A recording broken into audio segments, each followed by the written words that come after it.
And there's just another nationwide witch hunt, basically, against all rightists, which is anyone who speaks out, really. And it is a real witch hunt. I mean, I think it's hundreds of thousands of party, or tens of thousands of... No, it's hundreds of thousands of party members are sort of purged and removed from their posts up and down the... I mean, because there's millions of members of the party. Right. I mean, millions. I think they had... It was something like... It's up around 3-4 million members of the party. The army is purged by Lin Biao. Lin Biao is sort of the head of the army, basically. The PLA, People's Liberation Army. There's a purge of that to make sure that's kept in line. Purge the militias, which are sort of the gangs of thugs going around making sure peasants are, doing what they're supposed to and thoroughly beaten if they're not. Yeah, it's a bit like a mini cultural revolution, a really small one where, the cult of Mao is sort of encouraged a bit and there's just a new wave right in the middle of the work, really almost the middle of the worst of the famine, just another wave of just party crackdown, and the party calling it the most profound struggle in the whole cosmos and things like that, so over the top, and intense propaganda through all this. Oh yeah, sure pumped down your throat at nearly all times, it seems. Probably having to work all day and then being indoctrinated afterwards as well. Yeah. Frank Decotter writes this, quote, "In a moral universe in which the means justify the ends, many would be prepared to become the chairman's willing instruments, casting aside every idea about right and wrong to achieve the ends he envisioned. Had the leadership reversed course in the summer of 1959 at Loshan, the number of victims claimed by the famine would have been counted in the millions. Instead, as the country plunged into catastrophe, tens of millions of lives would be extinguished through exhaustion, illness, torture and hunger. War on the people was about to take on a wholly new dimension as the leadership looked away, finding in the growing rift with the Soviet Union a perfect pretext to turn a blind eye to what was happening on the ground." End quote. And again, just to go back to the Sino-Soviet split by 1960, it was a thing. There was a border dispute between India and China, and Mao completely expected Khrushchev to just completely back him sort of unconditionally.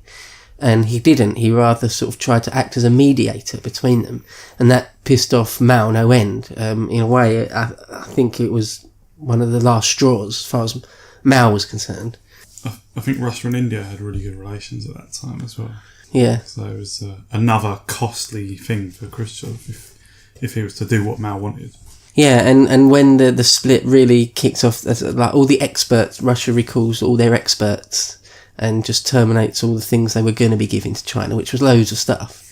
And it was quite a blow to China, actually. They did need those experts, really, for things to run properly. The Russians was way more advanced, right?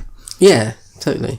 Mao insists on the repayment of all the debts, like national debts he had, especially with the Soviet Union.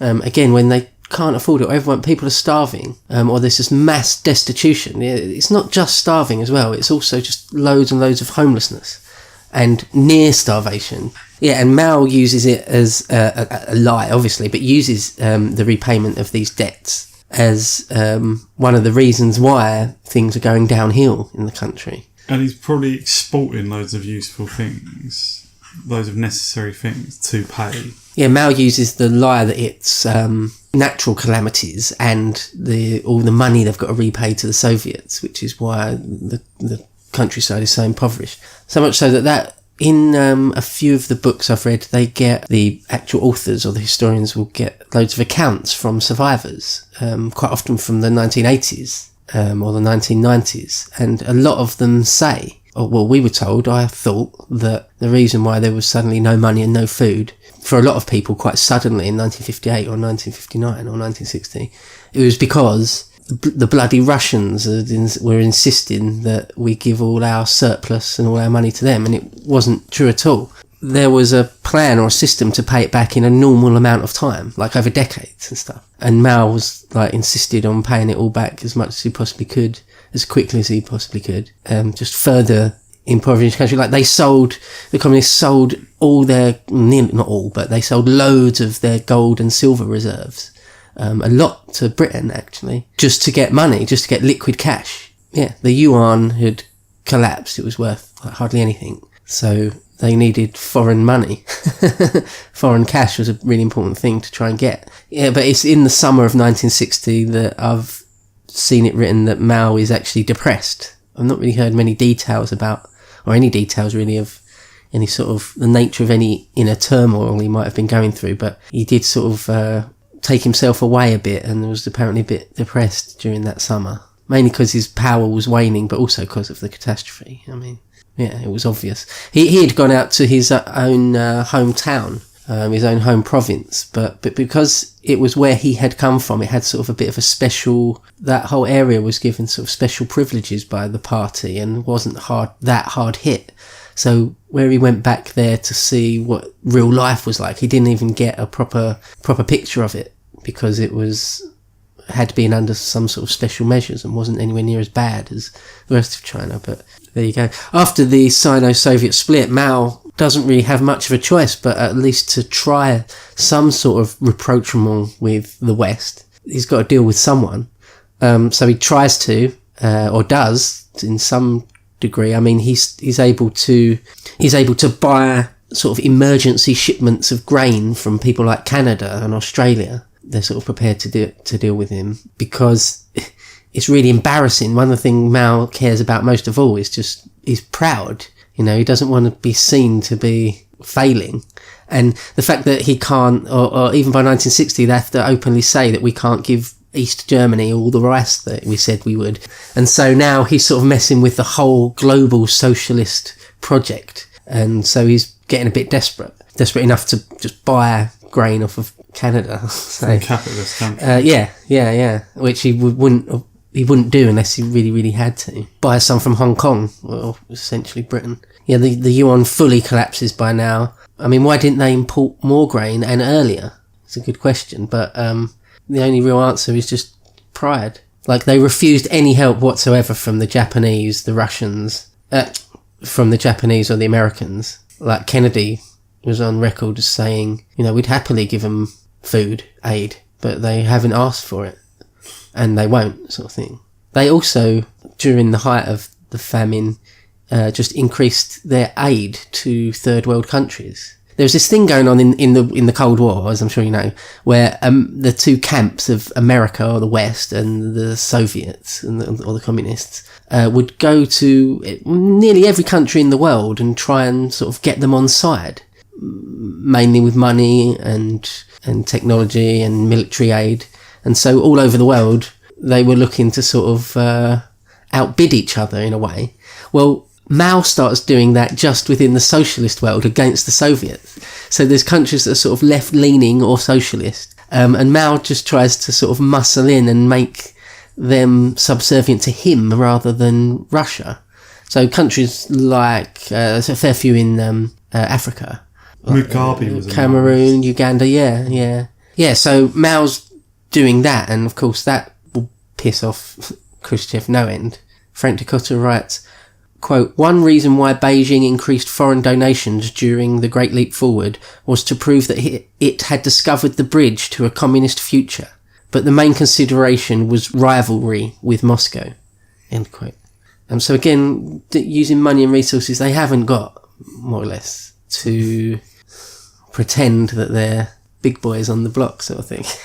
Big man on campus. Yeah, like one example right in the middle of the famine, the Red Cross sort of offer to help and things, but didn't completely see Tibet as 100% part of China. So that's it, they wouldn't work with them. They wouldn't accept any help from them. It's all through the lens of ideology, just the whole time. So in the end, by sort of 1961, the party just sort of tried to start tinkering with policy just behind Mao's back, or not behind his back, in front of his face, but just start doing it because he hasn't changed. It doesn't look like he's going to change the policy in any profound way. So they just sort of start doing it, and they start trying to dress it up in ways that will allow Mao to let it happen, you know? Right. You know, that sort of thing, yeah. Where he can sort of keep face. It's like, victory with honour, sort of a hollow thing, but So for example, they'll start tweaking things so it's not as, the targets aren't as insane, and they'll dress it up as, I'll call it consolidation, something like that. So Mao can sort of okay it or green light it, and he doesn't, on paper, lose face. So they continue with allegiance to him. Yeah. Whilst still forcing him to change. Well, not really forcing him, just sort of doing it, yeah. Yeah, Mao obviously blames the rightists. He calls them all the factions within the party that aren't completely on his side, who want to change things. He calls them, quote, feudal forces, full of hatred towards socialism, is stirring up trouble, sabotaging socialist productive forces, end quote. So he hasn't changed. It's all still the same thing. Anyone who's against him is just to be deposed or attempt to depose them. But they start, some of the big boys just start doing policies, or allowing policies to happen is more better way of putting it, that, allow some sort of breakup of the biggest, most disastrous communes, allows peasants or villagers to, again, actually own a small amount of land, so they'll actually start working it and making food, at least for themselves. Things like that they sort of allow to start happening. And even small tweaks alleviate some of the worst horrors, because it almost couldn't get much worse. Yeah, people eating mud and bark. I mean, come on. Frank de Cotta writes, quote, Mao could no longer deny the extent of the disaster, but as a paranoid leader who saw the world in terms of plots and conspiracies, he blamed the trouble on class enemies, rich farmers and counter-revolutionary elements who had taken advantage of the anti-rightist campaign to worm their way back into power and carry out acts of class revenge. At no point did the chairman acknowledge that the regime of terror he modelled at the top was being mirrored at every level down the party hierarchy. End quote. Because that is the other thing that really explains it, is that just before the Great Leap Forward and in the middle of the Great Leap Forward, he replaced anyone that was speaking out.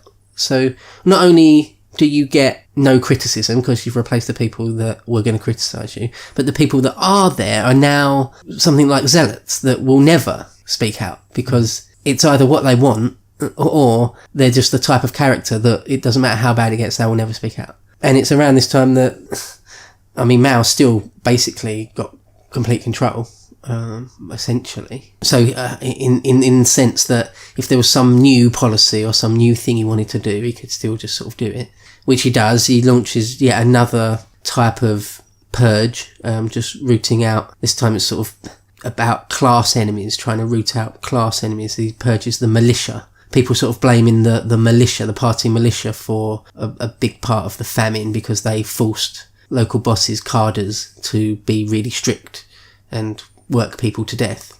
And so the militia is, well, kind of rightly being used as a bit of a scapegoat. So they're purged, their ranks are sort of purged. And the worst cadres are removed, the ones that really did just work people to death en masse. And there's quite a lot of them, hundreds of them. So some semblance of reality is creeping, is forcing its way back in. Yeah, so by this time, sort of 61 odd, people were sort of openly admitting things like the People's Railway, that was the envy of the world, actually doesn't work.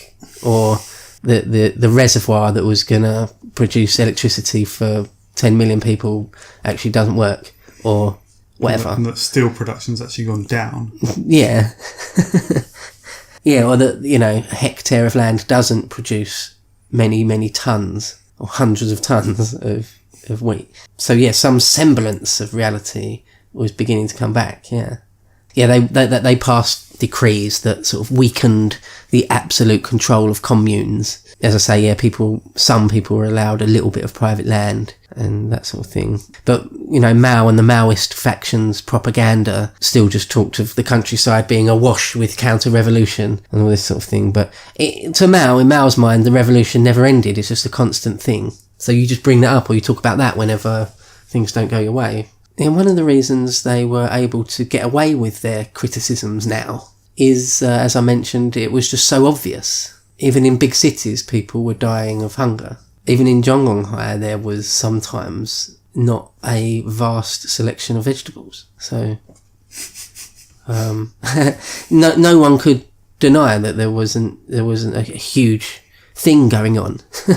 You know, one just small anecdote. I don't want to do too many anecdotes in this because China and all of this is so huge that to have individual stories or individual anecdotes of things seems not quite right. But when one of the super senior party members goes on this trip around to see what real life is like and is shocked, he sees this one flagship piggery that was like 10 miles long alongside this road, supposed to have thousands, tens of thousands of pigs in it. It was just empty, just entirely empty. And he was shocked. He didn't understand why. He'd just been massively lied to and turned a blind eye. That's why. But all those that did speak out against Mao would come to pay for it in the Cultural Revolution. As I mentioned, even a couple of years before this, he would make a note of anyone who wasn't, completely sycophantic towards him. Yeah, and power starts to shift away from Mao to some of the other figures. They lower the targets. Nobody blames Mao. Nobody blames Mao personally. Not really, anyway. But Mao sort of goes into retreat a little bit, sort of actually stays quiet, doesn't sort of make any pronouncements or do any writings for a few months. One of the quotes from that period, though, that we do have is he said, quote, "All the good party members are dead. The only ones left are zombies," end quote. And of course, they're not the only ones left, are the ones that are actually trying to save China from, complete implosion. It had imploded, but it's just how long was that going to go on for? But a lot of historians or anyone writing or talking about this period, when you come to sort of the economics side of it, unless they're an actual communist themselves, will just point out that, as Frank de Cotter does, that it's the command economy that really means that all this could ever really happen. You know, where you have a central plan rather than the markets. The central plan, price fixing, stopping any speculation. So, for example, you're a farmer. You've produced X tons of grain. You can't just sell that for as much money as you can get for it. You have to sell it to the state for a certain amount of money that they've said, and it probably won't be that much, but even if it is a decent amount, that doesn't matter. It's a set value. So all grain everywhere in China is the same. So you can only ever make a certain amount. And then if you throw into that increased procurements, where the state just turns up and takes what it wants, that really is heading very, very quickly towards a precipice. Yeah, having increased procurements in a time of declining harvests, I mean... I can imagine them turning up to collective farms or whatever and just taking the whole pile of grain. Because they've just been given ridiculous targets and they don't know if the next place they go to is going to have enough grain. So they're just come along and take all of it. Yeah, and just to hammer the point home that whether Mao knew about this, because again, that's what his apologists say, that he didn't necessarily know, or he meant well. It just got out of control, it got away from him, but that's not the case. Talking of Mao, Frank de Cotter writes, quote, "He himself encouraged much greater procurements than usual at a time when it was well known that the crop figures had been inflated. In other words, the idea that the state mistakenly took too much grain from the countryside because it assumed that the harvest was much bigger than it was is largely a myth, at most partially true for the autumn of 1958 only." End quote. So there you go. I just don't think there's any way to excuse Mao as anything other than a harvester of souls, you said, didn't you? Like a true demon. And socialism stands indicted as well, right? In the idea of a command economy, yeah. A planned economy, a state-run economy is... It's difficult for things to get that bad when there's markets, because someone will step in. Well, people adjust. People adjust to the signals they're getting. Yeah. Because for tens of millions of people to starve to death, it takes a really, really, really special set of circumstances. That doesn't just happen. It's really difficult for that to just happen. Like, there's no time in the whole rest of human history where something like that has happened. Because you need it almost to be forced to happen. Almost. I mean, it's difficult not to see it like that. No, it's as though they planned to kill millions. I wouldn't go that far. No. I know they didn't. Right, all right. But... It's almost like so that. cretinous. Yeah, it's almost as if, Yeah, just that, again, the thinking, just the line was that the needs of the countryside had to give way to the demands of the state, just as in a war. They really did. They weren't just like saying, it wasn't just like a rhetorical function. They really did think of it like that, it seems. And it was. To them, yeah. But the war was the state versus the people. accidentally. Yeah. Well, the war was to have increased steel output and be a big player on the world stage. The battle was the party or the state versus the people. Yeah, I suppose you could say something like that. Yeah, Not by like that's not how Mao would have seen it. Obviously, he thought he was bringing forward, the new world. But yeah, he thought he was leaping into communism, and that was a good thing for everyone in the end, even if you had to cut off one of your fingers to do it. Mm-hmm.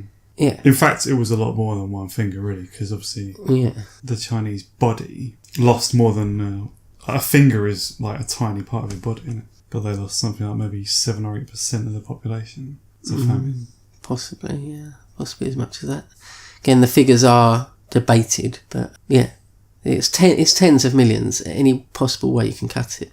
And as I said earlier, they thought they were going to have too much grain, but specifically grain as well, because the party decided that grain, because it was didn't perish that fast and was quite a good commodity on the international market, they would just concentrate on grain. So they made loads and loads and loads of people, millions of people, grow grain, even if it wasn't necessarily the right thing to do for that region and stuff. And they wouldn't grow other things like maize, rice, melons, sugarcane, tobacco, tea, sweet potatoes, millet, cotton, all these things. No, it was just grain. And then that failed. So it's like, oh no, it just compounds the problems by just having a strict, dumb policy thrown down from the top and not being allowed to deviate from it, really, at all. So, like, they had no cotton for a few years, and people in China in those days, as most places in olden days, you made your own clothes if you were poor quite a lot of the time. You certainly mended your own clothes. You'd buy cotton, you'd buy sheets of cotton and make your clothes. And so a lot of people, once their clothes rotted away from working in the fields endlessly, were naked. They said that thousands of people starved to death naked. And so that's the net result of that policy. Because it was a war, and if the party line wasn't held, then the state might perish, just as in a war. So that's what it took. Yeah, the cadres didn't understand agriculture, as Mao didn't. Mao thought, because there would, this is a bit earlier, before the famine, or as the famine's kicking in, Mao still thought that they could leave many more fields fallow than they currently were. So we sent down a decree saying that loads of fields, millions of hectares worth of fields, should be left fallow. For no real reason other than that he just thought that was what would be best. And he's not an agriculturalist and wouldn't take advice from actual experts. Yeah. Frank de Cotter in it writes, quote, "By imposing a monopoly on the sale of grain, the state undertook a task of mammoth proportions. State employees had to buy the grain, store it, transport it to different destinations across the country, store it again and distribute it against ration coupons, all according to a master plan, rather than the incentives created by the market.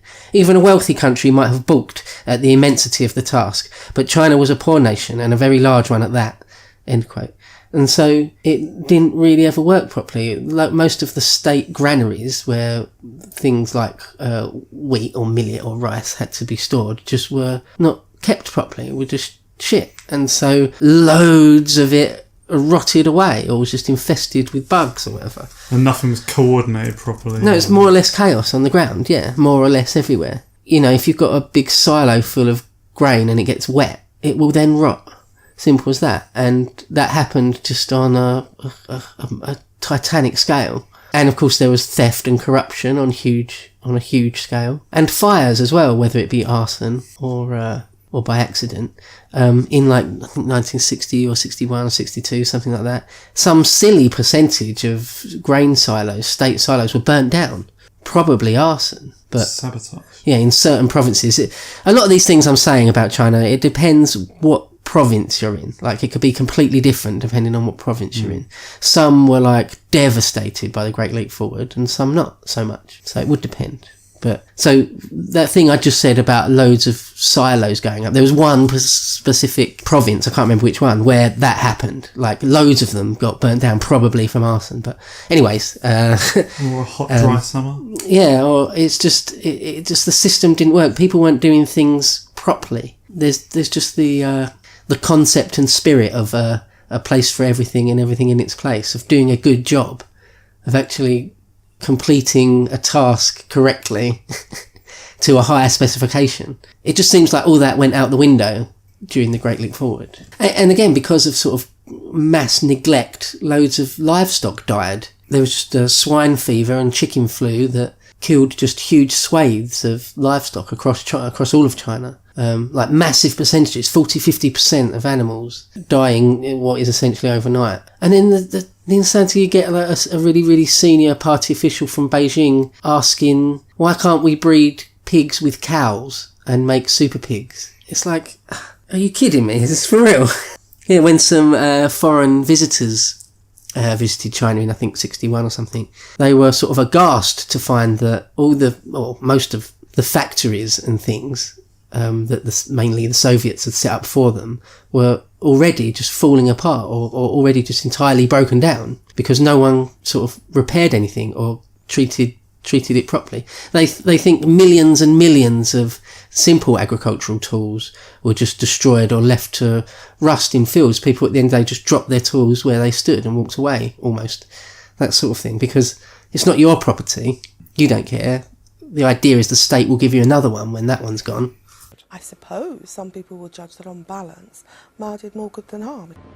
Every word of what you just said was wrong.